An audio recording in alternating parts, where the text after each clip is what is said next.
Right, yeah, Blake, thanks for joining me for the first ever in-person 22 Grand Pod episodes. But yeah, how's it going? How's it going over here? It's great. We're in Manchester right now, and this is our first time over here. We've done Ireland. We did Galway, Cork, Dublin, Belfast. We did London the other night, and we're in Manchester tonight. We wrap things up in Liverpool, and it's been incredible. It's been awesome. Okay. Yeah. And yeah, you were just telling me about, you know, how you've been listening to the podcast and stuff, and that you're kind of the main one in the band that likes this music. Like that's right. Yeah, I'm born in Texas, live in California, but somehow love every NME band from 1999 to 2010.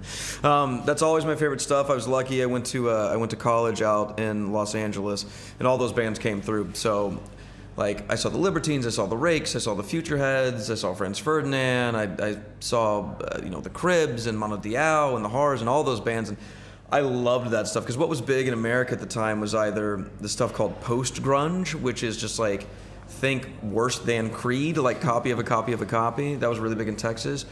Or like pop punk stuff, which I did not care about, like Fall Out Boy and Warped Tour stuff and things like that. And the British stuff, UK stuff, Scottish stuff, Irish stuff, whatever, even the Swedish stuff was just always like way cooler to me. So yeah, I grew up in Houston, Texas, and the way I found out about a lot of this stuff, because most of those bands didn't come through Houston, because Houston's a giant city, but it's a hip hop and it's a country city, like those bands. A lot of American bands don't come through. They're much less, English ones. But if they do, they came through once and no one came. They're like, we're never coming here again. So the way I found out about it, like I saw Kasabian played like nobody there one time, like on the first album.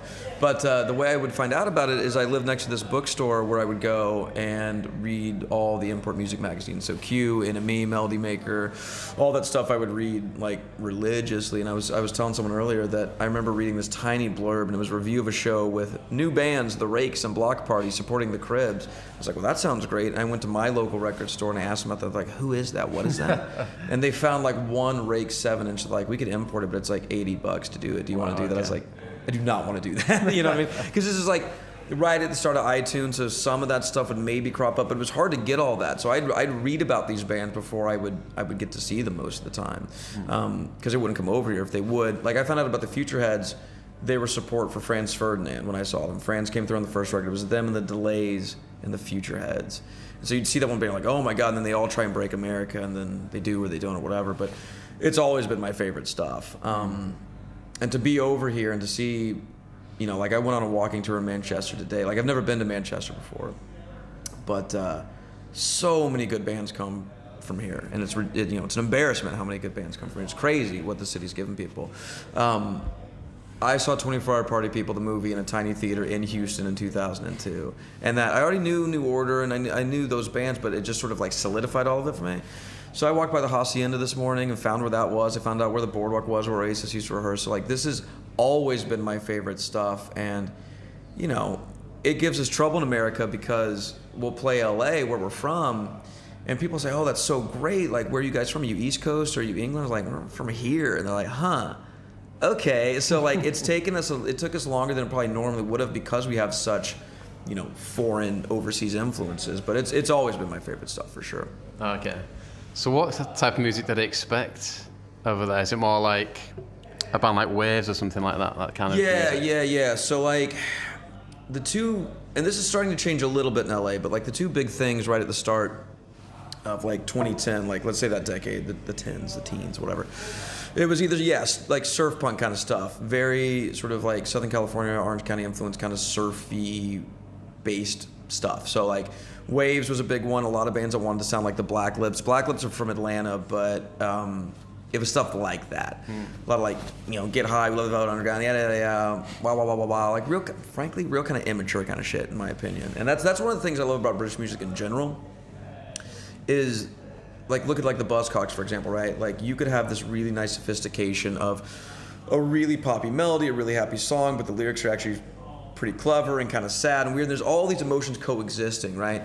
I don't find that a lot in American music. It's either like, this is the sad song, this is the happy song, whatever, and it's just that it's not as interesting to me. So yeah, what we compete against, but what was dominant a lot was either stuff like that, kind of Waves adjacent type of bands, Or like a lot of what I call sort of post MGMT, we have a couple computers on stage. I love MGMT, but the bands in their wake is something I call Obama rock, which is this thing where it's like when Obama won the election, there was this feeling in America that like, we've done it, we've solved the future, everything's good, there's no more problems. And all those bands like Passion Pit and Walk the Moon, and I don't even know if half of them made it over Neon Trees. You have some like Two Door Cinema Club and stuff like that, where it's just like, just rots your teeth. It's just so sugary and there's nothing there. So we were doing kind of what we were doing, a proto version of it for years, and we weren't, you know, getting really high and playing beach rock, or we didn't have a bunch of computers on stage trying to sound like Tom York, so no one knew what to do with us. Thankfully, what's changed a little bit, and these bands are doing well in America, but like Ammo and the Sniffers, or Shame, or Viagra Boys, or Ice Age, or bands like that have a really good foothold in LA, so it's shifting a little bit to where a lot of the bands that we're starting to play with over there fit much better with us. But yeah, there was a good like 8-year wilderness period where you're just trying to figure out where the hell do we belong, what do you do with us, and it's starting to catch on there, but when we slotted in here, everyone immediately got us, which is great. Okay. So it was, because obviously we talk on the podcast about, you know, after that initial period, say like getting to like end of the noughties, like maybe there wasn't as much of a scene, but you're saying there was a lot more of a scene here still compared to America. I think there's always better stuff here than America, just in general. That's just my personal preference. But like, I mean, something that I noticed is you know you have the Strokes start the boom from 01, it runs up through about MGMT. MGMT puts out the keyboard record, and you have all these bands that kind of do that. And then you had like, I remember over here you had bands like Brother and stuff like that. That it was just like, what's happening here? Like, what is this? Vaccines. Oh yeah. Yeah, I saw the and it was this thing where it's just like people weren't ready for that sort of, you know, era to be over, so it's like, oh, the Vaccines are the new Strokes. Yeah, like, I remember like people. It felt like people were clinging on to them a little bit. Yeah, it was like I did. We're still in that same moment. It's like I wanted a new guitar band from England that NME loved, and I saw the first Vaccine show in LA, and it's when I still drank and I got thrown out of it because I got so. This is really stupid, but like when I was younger, you know, like there's this great story which I'm assuming is true because it's been told enough times, that Steve Jones from the Sex Pistols, right when he was a teenager, broke into the Hammersmith and right, right. And so I always had, oh yeah, that's what you do, and I had just moved back to LA to like start a band. I was so drunk at the end of that Vaccines gig. I don't even remember the Vaccines show. I remember the openers. I barely remember them, but I remember being on the front of the stage and just thinking, I'm so drunk. I tried to start taking their pedals. Oh wow. It's like, yeah, this is what Steve Jones did. So apologies to the bass player from the Vaccines, and it was a tuner that I grabbed. It wasn't even a good pedal. It was like an $80 tuner. I was like, yeah, and I got caught and thrown out and roughed up and the whole deal. But like, you know, looking back in retrospect, the idea that like the Vaccines is what we're clinging onto, like that's rough. You know what I mean? And so that kind of had to fade. And then again, people are talking about like Idols and Shame and Fontaines, but for me, it really started with like Palma Violets, Eagles, Savages, bands from like 2011, 2012, 2013. It's like, oh, what is this? This is fucking cool. And all those bands have petered out, unfortunately. But, you know, I think guitars had to take a step back for a second and let it kind of cool off. And that sucked to kind of have to wait on the sidelines when you want to do that music. Because the age I'm at, I had the exact right age to start doing a band right when that shit went out of fashion. Right when it went out of fashion. How old are you? I'm 37 now. Right. So I was like early 20s right when MGMT came out. And so I was like, oh, cool. But no, I like Division Laura Lee and I like the Hives, and no one cares about this shit anymore. Okay, yes, cool. So I just you either stop, you either pivot to some shit you don't like to chase a trend, or you do what we did, which was just sort of like wait it out and hope that it swings back around and it did. So we're finally doing well, which is great. Yeah. Yeah, it's mentioning Steve Jones. I've been enjoying his podcast actually. He's based in LA, isn't he? He is, and one of the big things, this is actually really relevant to what we're talking about, is how I found out about a lot of those bands. There was this radio station. I went to college or university in LA from 04 to 08. And there was this radio station, like terrestrial, you just in a car turn it on, it wasn't an internet thing, called Indie 103.1, and that's where Steve Jones had his first show, Jonesy's Jukebox, right? And it was this midday show. He was on from noon to 2 in the middle of the day. Right. And the deal with Indie 103.1 is the celebrities that had shows, they didn't have to adhere to a place. They could do whatever they wanted. So there'd be shows where Steve wouldn't play any music. He would just talk to his producer for 2 hours and just like whistle. He would do competitions. He'd whistle a song and say, if you can figure this out, you get tickets to the Killer Center or whatever. And the other great thing is when he would have guests, the interviews were so good because he knew all of them. There's this one episode, I'll never forget this. This is like a good indication of how good this regular everyday radio station was. He was at South by Southwest one year doing a show. And in the span of 2 hours, he had Iggy Pop, Pete Townsend, and The Good, the Bad, and the Queen on, all within 2 hours. And they all knew each other, and they have history and stuff. So that show, or that station rather, played really good stuff, and they were really, really looped into what was happening over here, and Sweden and Australia, and the bands that were coming out of there. And they even had beyond that, really going in depth, they had a show every weekend called Passport Approved, where they'd play all this import music, and they would be the first station to bring over these bands. So that really opened my, like, again, talking about clinging on to bands, I'll tell you a story. The Fratellis, right? Right. Really, really, really, we're at the end of the movement with the Fratellis, right? No disrespect, but, come on.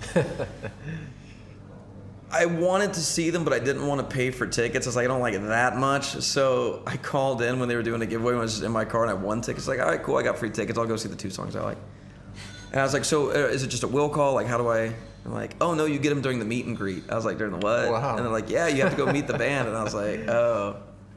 Okay. Have to. Okay, cool. That's you can't just leave them at the front no. So it was the most awkward shit. I was there with like real Fratellis fans, and like I wanted to be like, yeah, I didn't even want to buy the tickets. So what's up? Oh, thanks for signing. And they like signed press photos for all of us and stuff. And I was like, I gotta find something to talk to this dude about.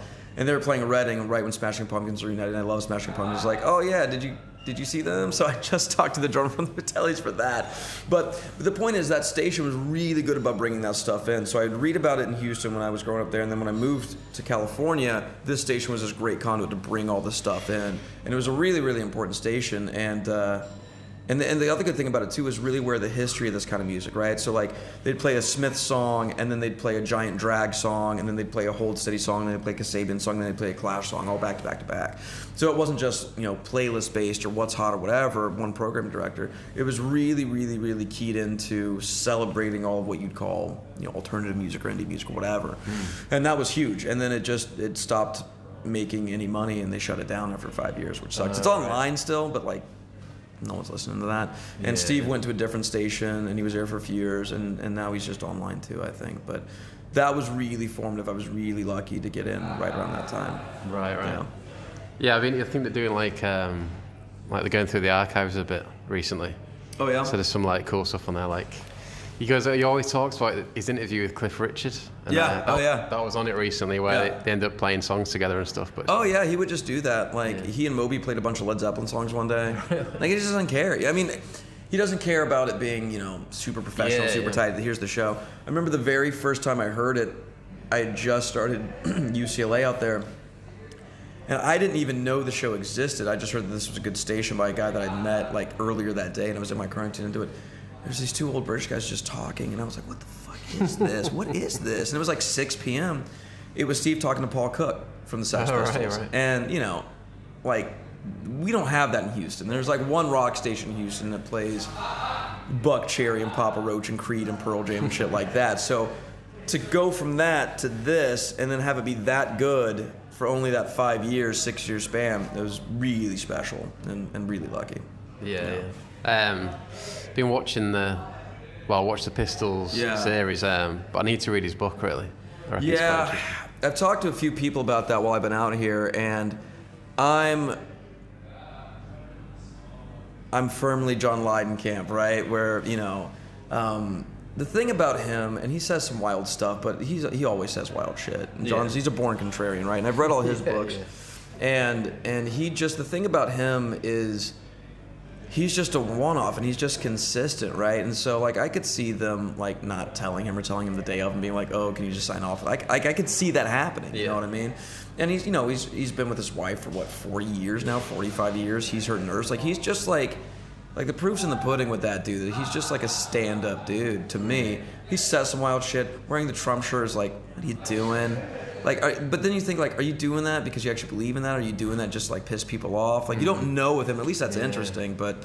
I think there's something inbuilt in him where he has to go against what people think he should be doing. Yeah, I think that's exactly right. I think he just naturally feels his role is as an agitator, as a counterpoint, right? Yeah. Like, and if he's not doing that, then he probably feels uncomfortable. You know what I mean? And there's something interesting to that. Like, during the pandemic, I took some time with a few different bands. I was like, oh, I always want to listen to them, but like I had the time to sit and listen to their whole catalog. And I did that with Pill. I did that with Public Image Limited because I knew Rise and I knew the song Public Image and you know, It's Not a Love Song. I knew some singles.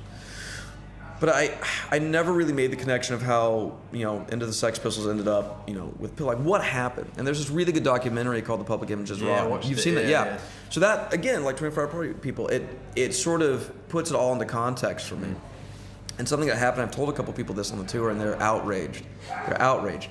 I can't listen to The Clash anymore after I watched that documentary. Because there's always this thing that I heard, but I didn't really know the depth of, where it's like, oh, The Clash was just always right behind John Lydon. They were just always ripping him off. And I was like, oh, well, I don't know. But then you watch that, and you're like, they do Metal Box, and a year later, they're doing Sandinista. You know what I mean? It's like, come on, guys. And it's not like, oh, 20 years later, we're influenced by this band. Like, Interpol clearly loves Joy Division, but, like, okay, it's separate. Like, I get that. Yeah. But, like, you're doing it the year after, and the year after, you're just making it poppier. And, like, there's just stuff in that documentary, like, when they're talking about making Flowers of Romance, he just had a drummer. And that was it. And so he just had the drummer play 2 weekends of drum loops, and then he figured out how to like honk saxophone over it, and they made a record. Like, that's so exciting for me and cool, and like, you know, you don't see a lot of people doing shit like that. And for whatever, you know, troll shit he wants to do, where he, you know, wears a Trump shirt, or, you know, that thing that you probably saw at the punk documentary panel in LA where he's wasted and yelling over everybody. Hard to watch, actually. Yeah. It's tough. Stuff, and you know, he's dealing with a lot, and he's obviously battling his weight and shit and addiction issues and whatever. And that's right when the guy Keith Flint from The Prodigy passed away. It was like that happened like that day, and they were close. So like, I get it, but for better or worse, that dude is like a one-off. Like, they made that dude, and that was it. And it's compelling to me. And you know, and I finally got to see them live. One thing that LA is kind of like hip on is Golden Voice, the promoter, will do these like very specialized festivals out there. And they did this thing back in May called Cruel World, and it was like Morrissey, Blondie, Bauhaus, Psychedelic Furs, Devo. It was basically like all these, you know, 80s band stuff. But Pill played, and I got to see them. And, you know, they played Rise or whatever, but they played like 3 off the last record. And the last record's really good. Like, there's something really exciting and compelling to me, and something that I like in art, that I try and do in our band, where it's, you're not resting on nostalgia, not resting on your laurels. Like, we're going to keep making new stuff. Like, another John Lydon thing that I've run into here is people like, you know, he did that butter commercial, right? He did that butter commercial. And I go, I do know he did that. And he used the profits from that to make a Pill record so he could own the masters. And they're like, oh, I didn't know that. Because I've seen weird shit out here. Like, I saw Kevin Bacon doing a phone ad over here that we don't see that in America. I always wondered if Americans knew about that, Yeah, nope. I didn't know about Katy Perry advertising that food place or whatever. I mean, you always see that in, like, Lost in Translation, like they're doing in Japan and shit. But, like, I'm watching YouTube in, like, our hotel here, and you get local commercials on YouTube, and it was Kevin Bacon dressed up as the president talking about phones. Like, what the fuck is this? Huh? What? Like, I get it. Like, you know, get your bag or whatever, but I don't know this, but I doubt that Kevin Bacon is using that money to, you know, go make his dream screenplay. You know what I mean? Probably not. Yeah. Don't know. He seems like a nice guy. I don't know. But knowing that that's why John Lydon did that is just like, it's cool, man. And he's never really sold out his stuff, you know? Even when they reunited in 96, he's like, yeah, we're doing this for money. Yeah. And we don't like each other, but we want money, so what's up? It's like, fuck, all right, cool. Like, there's something so rare about that level of honesty that deep into your career that's so great. I mean, he was able to do it because he was like that from day one. You know, someone, if they try to do that now in today's culture, might sink their career halfway through if they just got real all of a sudden, but you got to start early, and he did, so. Yeah. I managed to see him, he did like a talk tour. Yeah. He played my local like library, so I was like, it was great. It like wasn't too much bigger than like a small room like this. Yeah, and you just like talked, right? Yeah, you just get real like, he's just captivating. Yeah, that's the thing. And like, his manager is his best friend from when they were like 15. That dude Rambo. Yeah. And I don't know. I think figures like that, for better or worse, are a lot harder to come by, at least in, you know, rock music or alternative music or whatever, because people are so worried about saying the wrong thing and ruining their career. There's this great video of Noel Gallagher from like 2008 where he's like talking shit on something in an interview, and they're asking him about it. He's like, oh, I can just be like everybody else and say it's amazing. Have you seen that? It's like, it's amazing, the studio's amazing, this is amazing, that's amazing, that's amazing. And that's true, you know. Yeah. And I get that to a point, that the idea of wanting to be politically correct and not say shit is really well intentioned. It's not being an asshole. It's not to, marginalize people or say, wild shit to people. Like, I completely get the intention, but it can go to the point where, like, Noel Gallagher can't even, like, talk shit on another band. You know what I mean? Like no one's in danger. The Kaiser Chiefs aren't in danger when he talks shit about them. You know what I mean? Like, that's fun, and that's kind of part of it. Because, like, that still happens in sports in America all the time. No one's upset that, one football team shit talking another one. It's like part of, you know what I mean? Yeah. It's this weird thing that's happening in music. But, yeah, guys like John Lydon or whatever are really compelling to me. And the other thing with that too is people get into this whole separate the art from the artist kind of conversation side of it, and like I think that's the exact wrong way to look at it, because you have to sort of reconcile that this guy whose opinions you may disagree with, or he said the wildest shit, he somehow also made this record that you really love. So like there's some sort of complication or nuance there that's worth reconciling, right? Because people are complicated, right? Like, oh, I hate what he says, he's a terrible person, but oh, I love the song. Well, he somehow made that song, so like there's something going on. Yeah, it's happened recently with Ariel Pink a bit. Yeah, I thought, he's got some great music, obviously. I don't know what your thoughts are on it. Ariel Pink, I've seen Ariel Pink twice, and it was both times, and this was not the best environment. It's right when Pulp reunited, and it was like 10 years ago. And they only did 4 shows in the U.S. They played New York, they did 2 they did 5. They did 2 Coachellas, a secret show in L.A., and then San Francisco. And I went to San Francisco and the L.A. one. And I had to sit through Ariel Pink at both. And like, I like Ariel Pink, but like, I'd never seen Pulp before. They barely came to the States, and I was certainly way too young even when they did. But I was like, wrap it up. But like his records, there's really pretty beautiful songs on there. It's just like, and then he's at that Trump shit, and it's weird. It's just like I don't know. Like I see situations where someone does something really heinous. Like if you look at like an R. Kelly situation, right? Like I could see just like, I don't care how much I like this song. This is fucking crazy. I'm done with that. Like, or even like a Phil Spector thing or some shit like that. Or like, I know people that still like watching Naked Gun, even though OJ's in it. You know what I mean? Whatever. But like, if someone says something, like, oh, I don't agree with him politically. Okay, fine, that you don't have to, and you don't even have to apologize for it, but you can still like their music, and then you have to reconcile the fact that someone that you disagree with, that you may even be disgusted by a statement they made, also is capable of making art that moves you. That's the way to look at it instead of separating it from me, because people are complex, right? Regardless of artists, people are nuanced and gray and complicated. I think that's the way to look at it. And so with that said, living in those weird sort of ambiguous areas artistically is a hell of a lot more interesting than like we're going to make the same record again and say amazing 5 times a day. You know what I mean? No, I agree, really, yeah. So going back to, the 2000s, you mentioned watching bands like the Libertines. Yeah. Like, what were your standout gigs from that time, in America particularly? So I have a really good Libertine story. So I only got to see them once, right? And I was trying to think about this. I think I saw Dirty Pretty Things, but I think I was really drunk. But the Libertine story is this. It's right when I moved to LA, and Pete wasn't in the band. He was kicked out, so Anthony was filling in. And they were playing this theater kind of near where I was. And my friend and I were going. We were young, 18, 19. And we were in the drive-thru of an In-N-Out, which is like a big famous Southern California burger place. We're getting food before the show, we're driving out, and this SUV flies up into the driveway and nearly takes our front end off. And we're like, what the fuck? What are you doing? And you look, and their window was down, and it was the Libertines. And the guy's like, oh, shit. And so we parked, and I got out, and I walked up to their car, and I was like, and they're like, zzz, and I was like, they're all like super stoned. And I was like, hey, I'm a really big fan, I'm coming to the show tonight. And they're like, oh, that's great. I was like, could I get a picture? And they had one of the like fun saver things, right? Right. So there's a picture of me somewhere I have in my house where I'm like posing with them, skinny little kid. And then I was like, can you guys play the Delaney tonight? And Carl was like, yeah, we could do that. And they opened with it, and it was great. Right, yes. It was great. And I've never seen Pete, and I love Pete, and I love Baby Shambles, and his book is really great. And he's another like art from the artist kind of guy I don't, because that's a complicated dude. He's never come over, but Libertines was great. Libertines was really, really, really good. Every time I saw the Hives was fantastic. The first time I saw the Hives was at that same theater in LA, and it was right when Tyrannosaurus Hives came out, and the lineup was this American band called the Raining Sound, then Sahara Hot Nights, and then the Hives. And the crowd was so wild that I had to throw knees to get people off me, like not just elbows. That was great. Every time I saw the Strokes once on This Is It, twice on Room on Fire, and I saw them 3 times on First Impressions. And the very first time I saw them in Izzy, I saw them in Houston, where I grew up. The crowd was almost sold out, but it was right before they became like the Strokes. They were like the Strokes. Okay, cool. And what's crazy about this, and I was talking to somebody about this the other day, is back then, social media didn't exist, right? So like all I saw of the Strokes before I saw the Strokes was the last night video, maybe like a 5-minute thing on MTV, some quick little interview, a magazine article, a shitty website. That was it. And their openers was this great New York band called Long Wave, and then Harmar Superstar was the first time I ever saw Harmar, and that was a trip.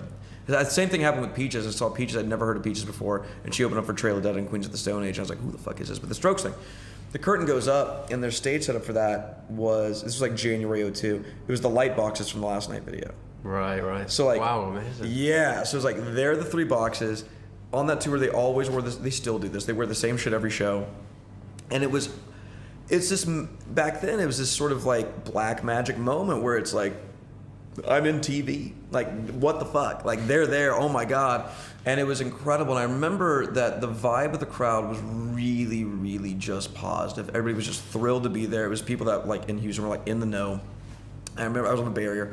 Every crowd surfer that went over. Everybody hugged. It was just, like, the happiest fucking show. Flash forward a year and a half later, they come through on Room on Fire right when that comes out. And they're the Strokes at that point. And that show, it was Regina Spektor opening. No one knew who she was. And first album, Kings of Leon. Wow. Kings of Leon comes out and fucking smokes. Like, incredible. This is like Youth and Young Manhood, Kings of Leon. Just jaw-dropping. And then I'll never forget this. I'm on the rail, and it's really rough now because they're a big deal. And it's really, really rough. The Strokes took so long in between Kings of Leon before the time they came on that the sound guy was able to play the entire Best of Cure all the way through and have it start over. Like, they took like an hour 10 in between. And I remember the security guard standing there, and he was like, they're still working on it. I'm pointing at my nose, indicating cocaine. and I, this is how naive I was. I was like 17, 18 at that point. I was like, what? They're doing what? What? No. like just being like flabbergasted. They came out and they were amazing. Kings of Leon were great. The other really sort of band that I remember really unique shows from is I saw the Vines 3 times. 2 of the worst shows I've ever seen, one of the best shows I've ever seen, but I remember all of them. They played first with on Highly Evolved. They played this little club, this tiny club in Houston called the Engine Room, and they played with OK Go before OK Go was anything. And I worked at this club. I was like 15 when they came through. I worked at that club, and what my job was. This is how long ago this was. I went by the club once a week and I got handbills, little tiny flyers. And I went to other clubs and put them on windshields. And I didn't get paid money. I got into any show I wanted with a +1, whether it was sold or not. I was like, great, when you're 15, 16, it was awesome. I was 16.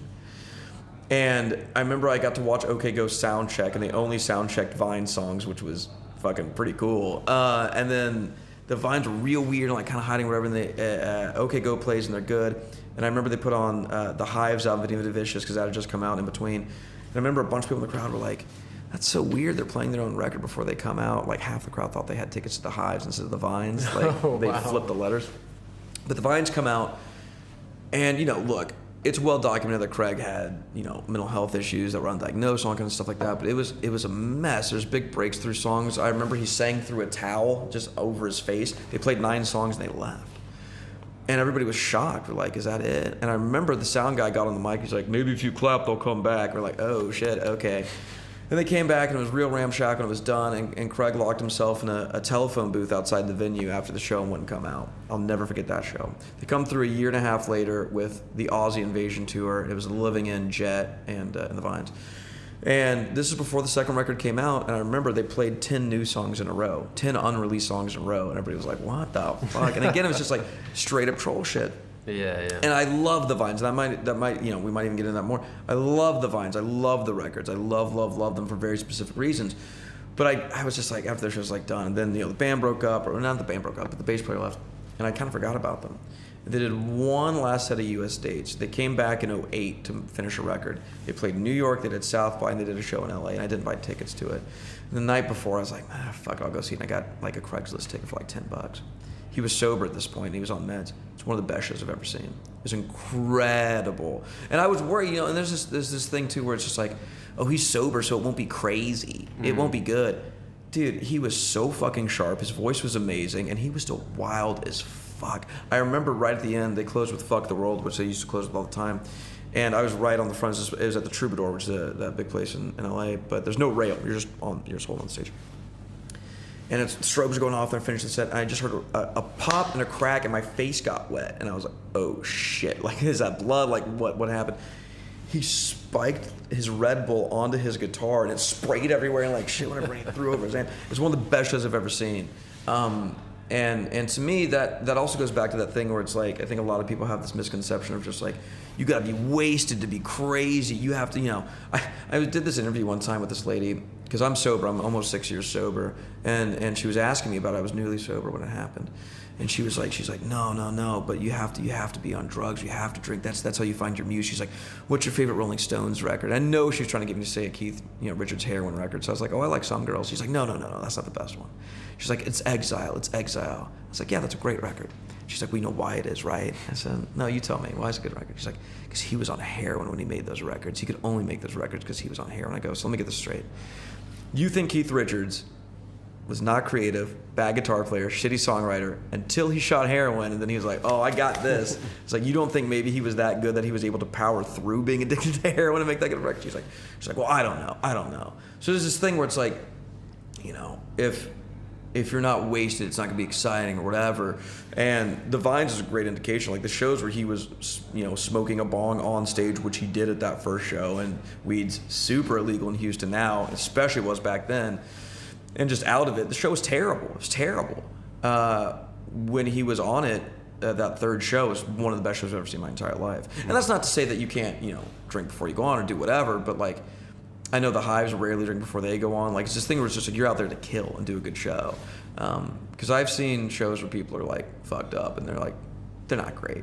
You know what I mean? Like, there might be like a good like YouTube moment, but like for you paying money, like watching a show, you're like, that's not good. This sucks. You know what I mean? So those are some of my memorable shows. And have you found that with your own gigs, like, are you able to kind of enjoy it more sober, or absolutely play better shows? Way better. Before I stopped drinking outright in general, I stopped drinking at shows, because I was just like, I'd see, from earlier bands I was in, I would see like shitty cell phone footage, and I was like, oh, fucking, this is not good. I'm not funny. I'm not singing correctly. I remember we played this tiny club with an old band I had in LA, and we were all so fucked up that there was only like 20 people there to begin with, but by the end of it, and our set was only maybe 35 minutes, there was one person left, right? That's how fucking bad we were. So for me, and this is something that just I need to do. I'm a hell of a lot sharper. I play a hell of a lot better. I'm way more on it. I can formulate thoughts and talk to the crowd a hell of a lot better, and it's just a better show. And, you get to an age where it's just like, well, that's what you're here to do. Like, I can go get fucked up on my couch if I wanted to, but like, if I've spent all this time and money and effort to come to fucking Manchester halfway around the world, how disrespectful is it to so many things, to myself, to the band, to the people that spent time and money to come down to see it, if I'm fucked up? Like, that's something that I've always really appreciated in certain bands and really strive to do in our band, which is like the respect and acknowledgement of the audience, right? Like, I remember, should I say? I won't say who. I saw a famous English band from the 2000s play their first show in LA, and they did not want to be there. Right. And they were just like, whatever. Oh, this sucks. We hate this. And it's just like, some people like work in like fucking like a box factory for their job. Like, you're over here in LA all the way from London, and like, you don't give a shit. Like, fuck you. It was not Art Brut. I love Art Brut. Every time I saw Art Brut, it was great. But it was Block Party. I'll say it is. Right. It was Block Party. They were just like in a bad mood, and who knows why? It could have been, that band always has a bunch of interpersonal issues or whatever, or maybe they're just having a bad day. But the idea of like being in a bad mood and not being gracious about the opportunity you have, even if you've worked hard for it, is bullshit. And two, and this is a very American thing, I see it more over there, is that we're too cool. We're too cool for this, or like, what's up? And the shitty thing about that is it's hey, you're so lucky to be here, look at us, aren't we cool? Well, no, fuck off, because you have people that are either paying money to come see you, or even if it's a free show, they've spent their time to come down. They got a babysitter or whatever, they're going to be tired at work tomorrow, whatever the fuck it is. You owe it to them to do a good show, because they're coming to see you play originals. They may not even know half the songs, you know what I mean? Like, do a fucking good show, one. And then two, the other thing, the too cool for school thing, is like, people want to have a good time. They just kind of need the green light to know that it's okay to have a good time. And when you're like, it's not cool to like, don't cheer, don't clap, don't look at me. I'm not going to say anything in between songs. Like, fuck off. Like, fuck off. Like the idea that like bands will play in front of 3,000 people and just be like, thank you. What are you doing? There's 3,000 people there watching you. You know, I'll do the same show. You know, like in LA, we'll play to like 200 people. You know, in a city here, we might have played to like 30 people in Belfast. You know, because we were playing Belfast on a Wednesday night or whatever.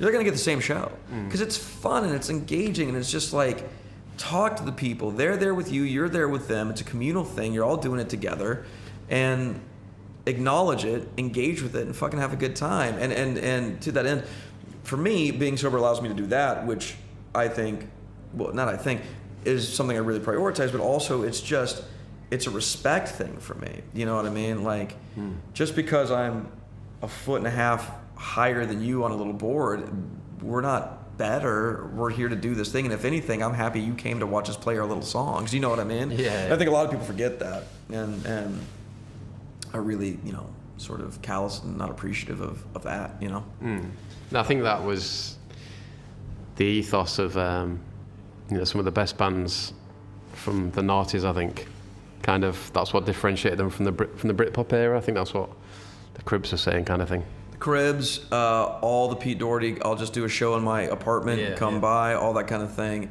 Because like, look, I love Oasis, but you know, that's sort of you know, look, and they got skyrocketed, right? So they went from like being regular dudes to being like gigantically famous in a year and a half. That's crazy. So I'm sure there's a lot of head fuckery going on with that in terms of how to process that. But that's a very untouchable thing. That's a very 90s thing too. If you look at 90s bands like I love Smashing Pumpkins. That didn't seem like someone that would invite you over to their apartment, right? Yeah. Like it's this almost sort of like godlike, cartoonish level of above you. But yeah, you're right. Libertines, especially the Cribs, were really big on that. I remember the very first time I saw the Futureheads do their own show in LA. They were running their own merch table, and I was like blown away by that. British Sea Power, same thing. I love British Sea Power. They were running their own merch table. It's crazy to me. Because I was like, well, no, you're a superstar, huh? What, you should be. Why are you doing this? I thought he was like getting something, and then he was like looking at me, Ross from Futureheads, and I was like, can I get that shirt? He's like, yeah, no problem. And it you know, it's that thing that, you know, it's a DIY thing or it's a punk thing or whatever.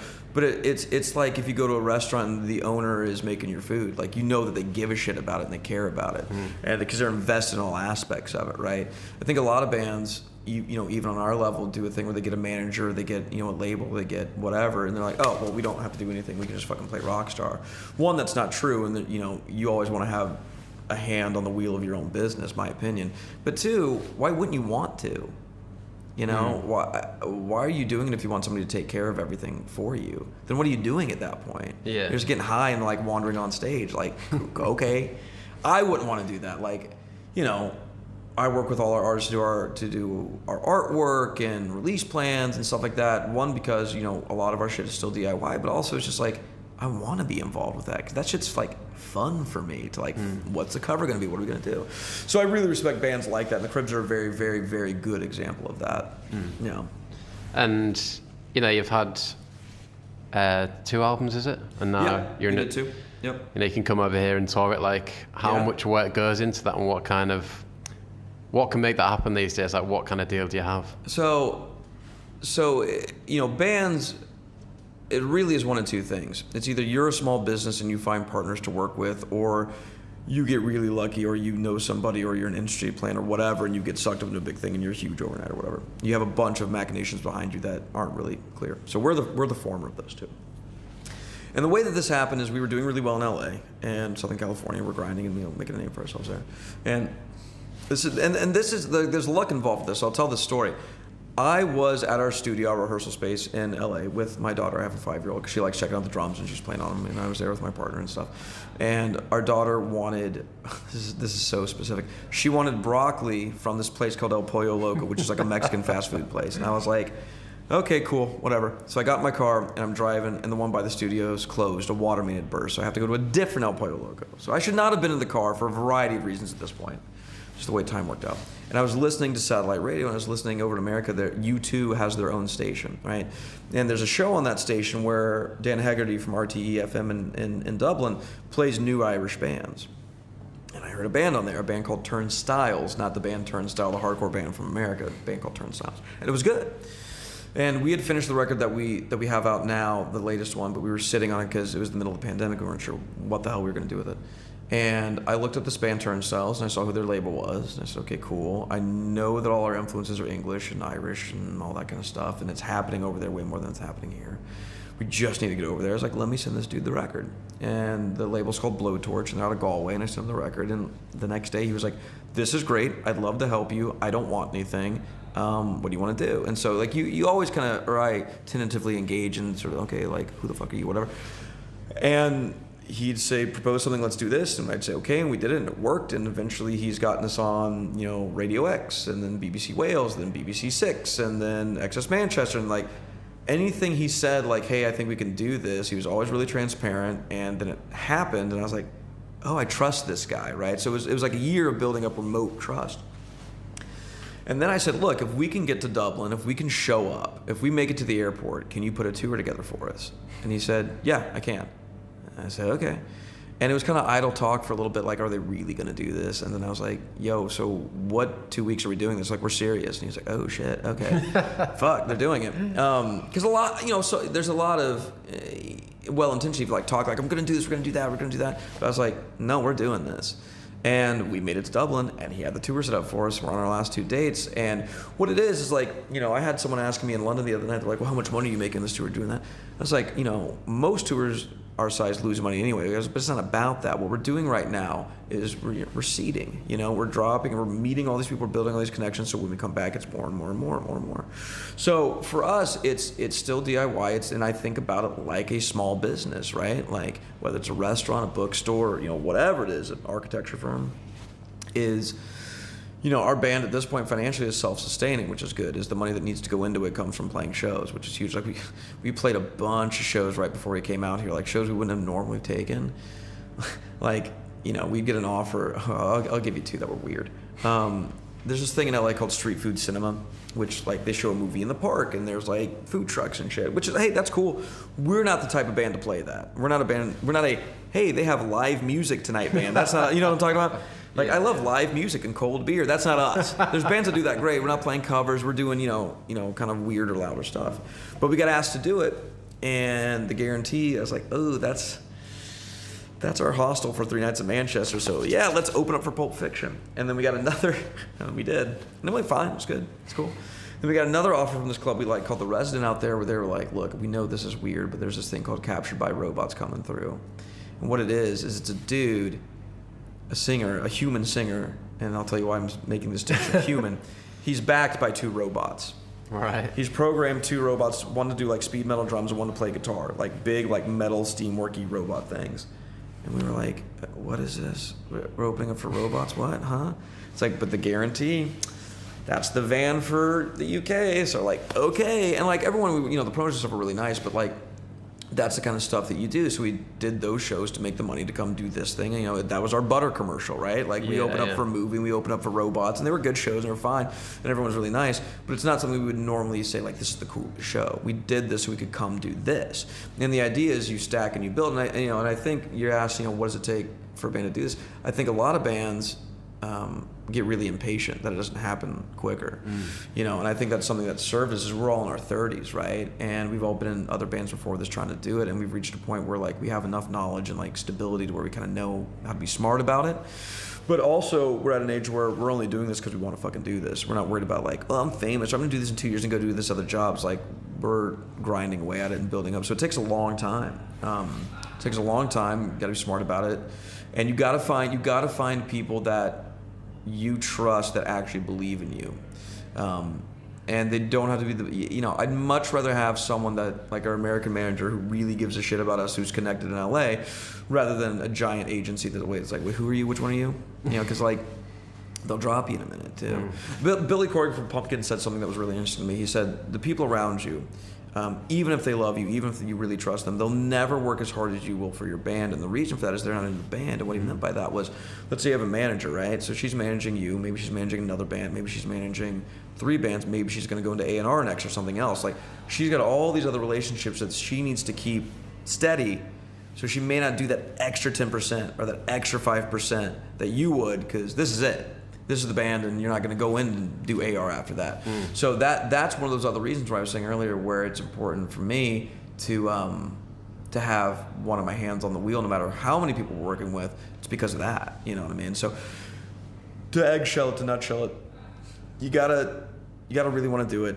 You gotta know it's going to take a long time. You gotta be smart about it. You gotta have reasonable expectations about this shit. Because that's the other thing too, is you don't make money selling records at all anymore. You make money selling merch, but you got to spend a bunch of money to fucking make the merch, right? So it's just like, if you think you're going to, I had someone ask me, were you going to quit your day job for this? I was like, well, in America, your medical benefits are tied in with your day job. There's no benefits of being in a band even if you're doing really well. It's just like, and they let me come do this tour, and we're playing with Divisional Laura Lee later, so like, as long as they can coexist, for as long as they can coexist, I don't care, you know what I mean? So you have to, it's a new model. I think the idea of being in a rock band and being a millionaire, billionaire, a David Bowie, whatever, I think those days are gone, because the revenue streams that they benefited from are gone. They were able to sell a shit ton of records. I mean, record sales, basically the last big gasp where record labels were throwing a bunch of money around was the noughties, right? Yeah. And then very quickly, in a very compressed amount of time, 01 to by the time it hits 07, 08, it's done. It's done. Basically at this point, the music you make is essentially an advertisement for the show. It's a free ad for your show, and you hope people come to the show and buy shit at the show, and that's it. So the idea that you make a tremendous amount of money, I mean, the way most artists make money now on our level is licensing. All right, okay. So that idea of selling out your songs in a commercial, that's like a completely moot point at this point.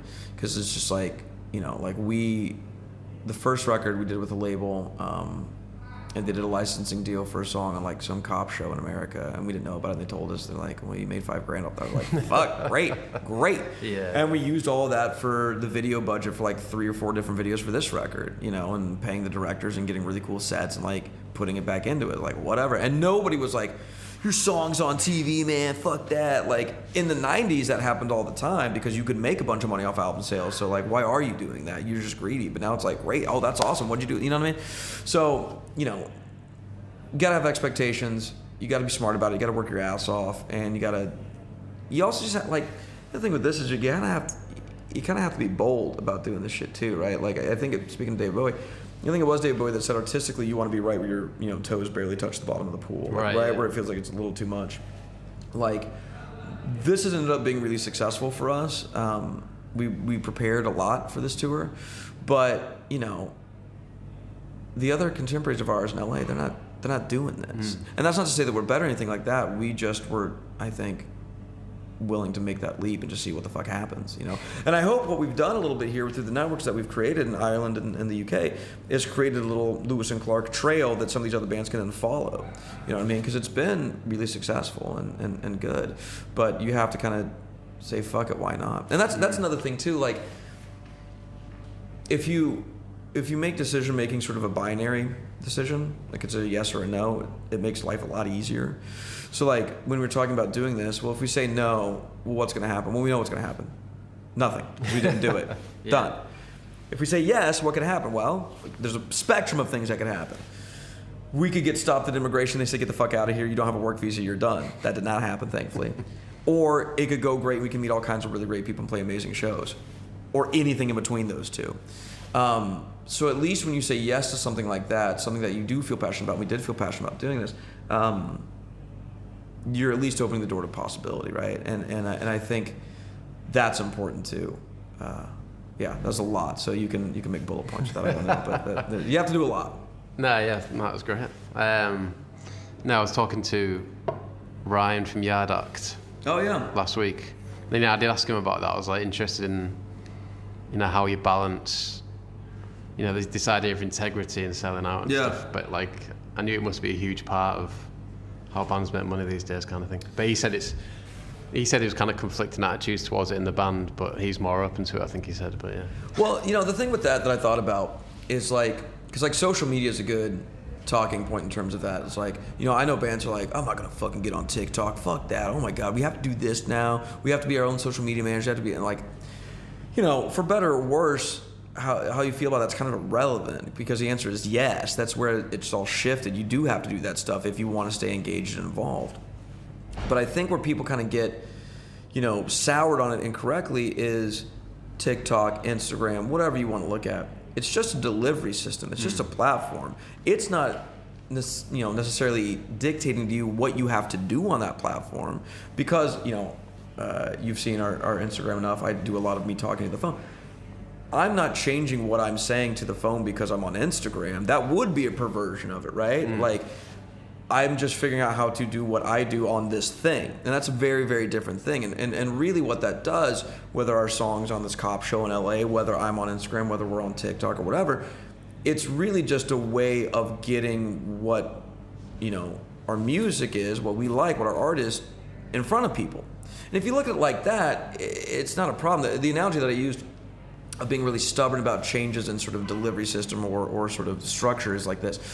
Like if you were a silent film actor and you're like, what, I have to talk in this shit now? You got to hear my voice in movies now? Sound? A Technicolor? No, fuck that. I'm not doing that.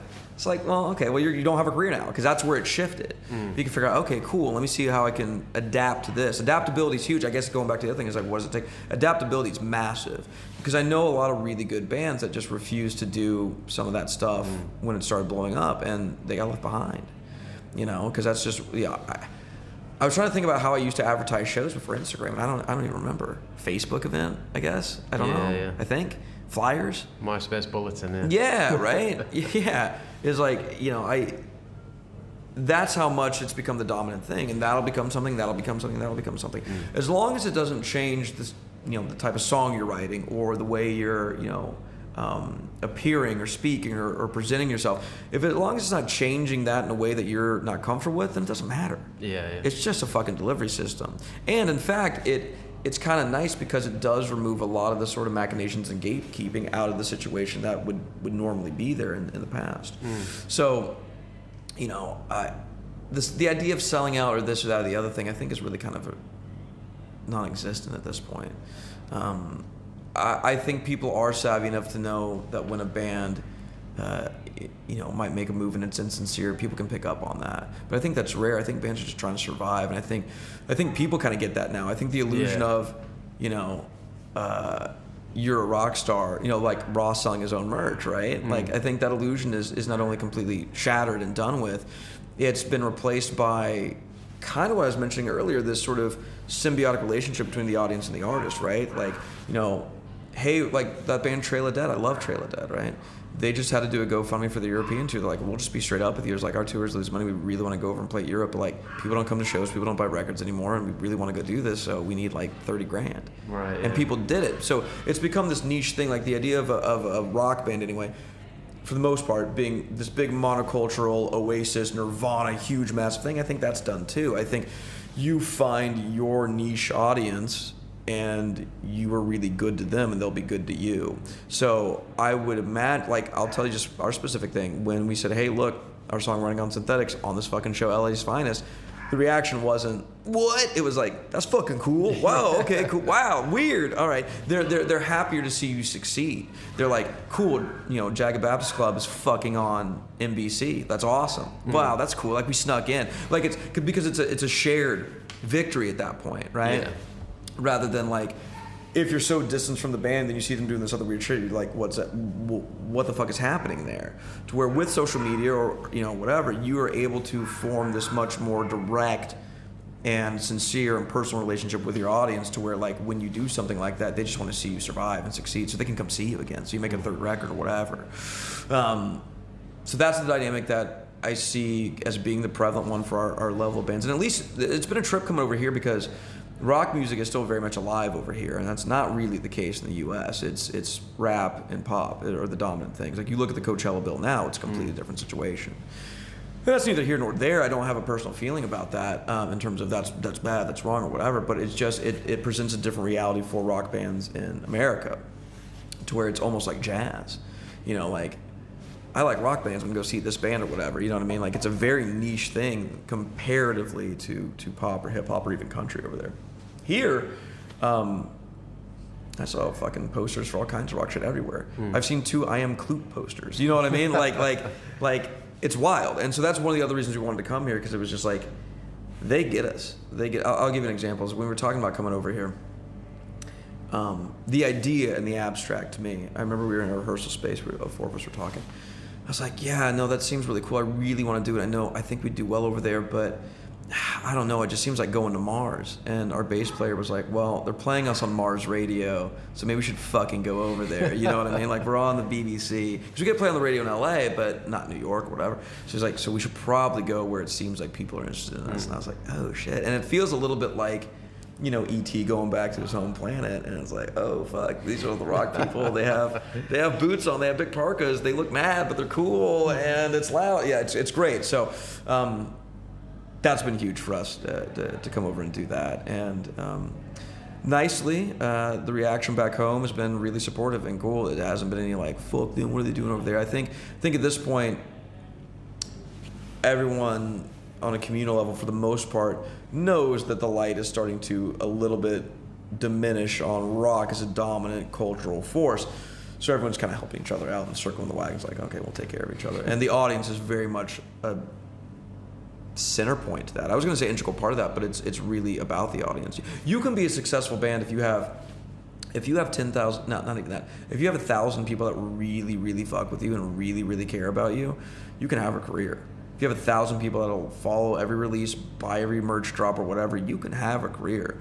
You might still need to have a day job. The dudes in Chromeo still have day jobs, you know what I mean? And that's the expectation thing we were talking about. And there's nothing wrong with that. I think the idea that, like, if you're in music and you're not a millionaire, you're a failure, is only really an idea that started in the 60s maybe. Yeah. It's really only a 30, 40-year run of that being a real thing. Like, nobody was upset that, fucking Muddy Waters wasn't a millionaire. I mean? Like, sometimes those dudes are just looking for a place to sleep. You know what I mean? So the dichotomy of that is a different thing. It's just, it's I think because the last 10 years has been the first 10 years of that, like, you're not going to be a billionaire, or it's going to be very, very unlikely, not as likely as it was. Because if we were playing in the 90s, we would have been signed to some, like, whatever deal. And, like, Yeah. That's a newer idea. So I think people are, and I think they have, but over the last 10 years have had to adjust to what that reality looks like and sort of redefine what success is, redefine what the values and the ethics are around that. And ultimately, I think it's a good thing. Because, again, it goes back to that binary thing. It's like, well, I'm not going to be a millionaire if I do this anymore. Well, okay, so don't do it. And then what are you going to do? And I'll do that sometimes. And I think I know I do this. I imagine other people do this. Because it's really hard work, right? And I have a kid, and I have a partner, I have a day job, the whole deal. That sometimes you're just like, I'm fucking exhausted. Like, what if I just need a break? I just need a break. And I'll do this. It's a thing that I learned in sobriety too. It's called playing the tape forward, right? And I'll talk about it in terms of music. So let's say I quit. I'm done. I don't have to worry about loading in anymore. I don't have to worry about writing shit. I don't have to worry about licensing shit. I don't have to worry about any of this. I just have to work my day job and hang out with my family. That's awesome. The first 3 weeks of that in my fantasy brain sound great. The first month sounds great. When I get to about month 3 in my brain, I'm like, oh, what the fuck am I doing? Well, this is sad. Well, now I'm bored, and this sucks. Yeah.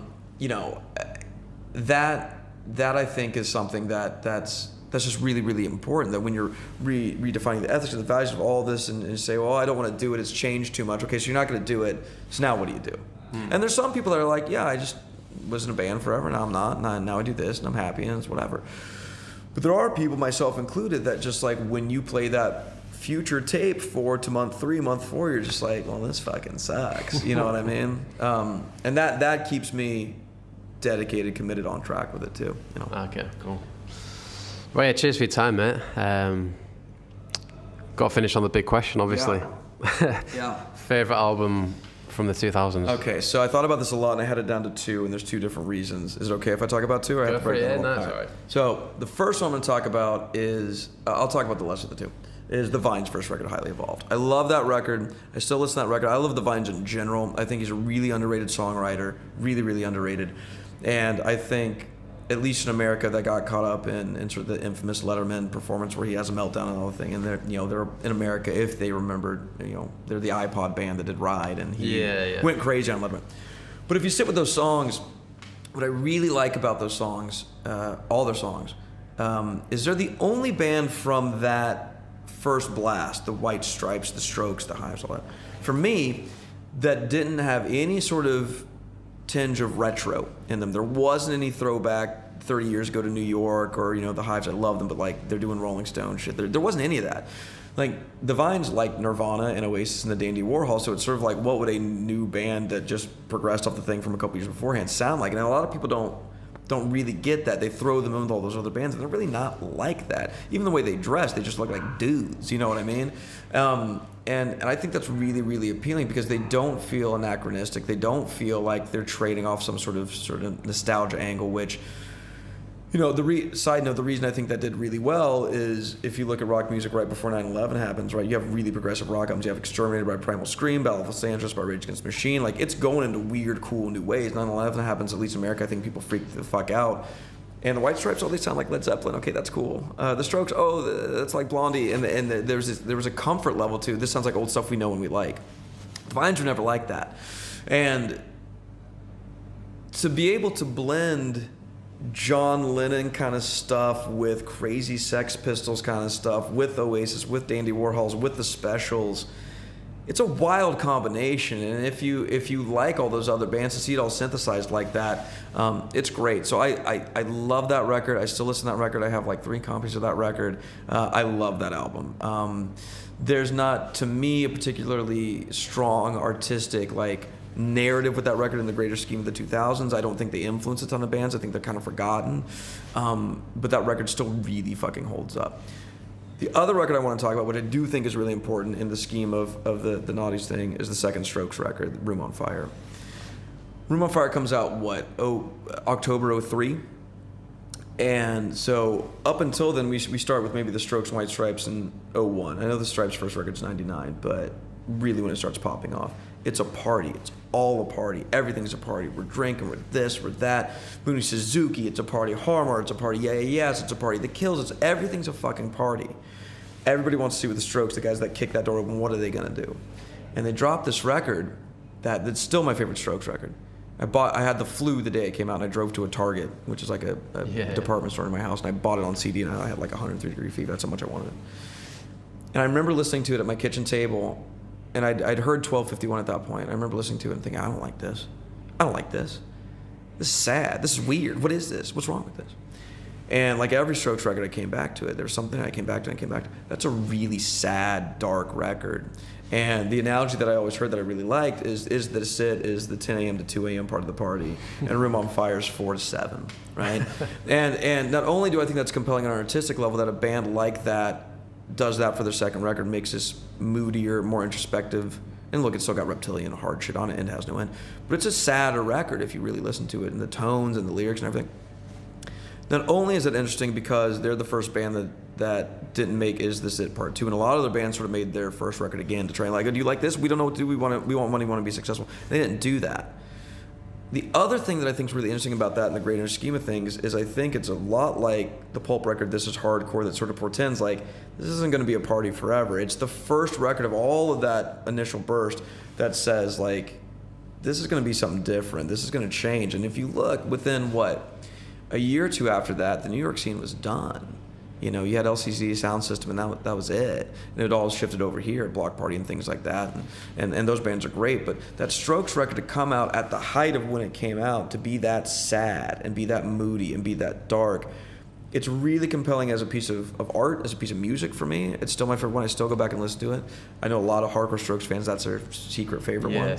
Yeah. Right? But also, for that whole movement, it put a different flavor on it, because it was fuck rap rock, fuck pop, it's we're back, it's drinking, it's the Velvet Underground, it's party forever, and then they make this record that's got Under Control on it, and it's got fucking Automatic Stop on it, and the first line is I Want to Be Forgotten, so it's whoa, wait, so what's going on here? There's something else going on here. To have the figureheads of that movement really still at the peak of the movement release kind of a downer, come down record, it's really exciting and kind of compelling and really fucking cool. And what happened, and I think in the wake of that, a lot of the bands that got signed because of the Strokes, formed because of the Strokes, had no idea what to do. because what are these guys? I thought we were just making party music. What the fuck is this? And so you have a lot of those bands make one record, make 2 records, and then we don't know what to do and we're done. And I like a lot of those bands. Like I like that band Elephant. I really like Stella Star, you know, but they didn't have the template. The template that they were copying off the Strokes wasn't as straightforward as they thought it was. Yeah. And I just think that's so interesting and so fucking cool and so compelling, and it really speaks to the enduring sort of like artistic depth and quality of Julian Casablancas. Like that dude's a motherfucker. You know what I mean? Like I think he gets shoehorned into a lot of, you know, silly things, but like that, he's just such a like conflicted dude. Into where he says this thing all the time where he's like, he wanted to make underground shit popular. Well, you can't do that. And you see what they do on the next record. Like, have you read Meet Me in the Bathroom? Okay, right. They talk about making that 3rd record. Is they were like, we don't understand why all these bands are doing better than us when they're copying us. Why are the Killers doing better than us? Why are Franz Ferdinand doing better than us? And in Gordon Raphael's book, he told him, just from a purely musical standpoint, well, you write everything in counterpoint, so it sounds smaller because the guitars are all doing different shit. You know, when you're Franz Ferdinand, all the guitars are chopping at the same point. It just sounds bigger.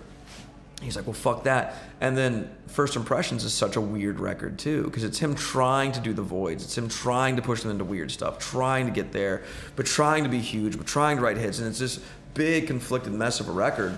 And then there's a reason they went on hiatus for 5 years after that, right? Because they were already at a low point. It didn't hit and whatever. I still really like First Impressions, too. Yeah. But I think Room on Fire is the first indication you really get that Julian is a lot more than like the party dude. And that scene could be a lot more than that. And I think some really interesting records came out after that. But it's this sort of like last call bell on that scene. I think before a lot of people expected it to be wrong. You know what I mean?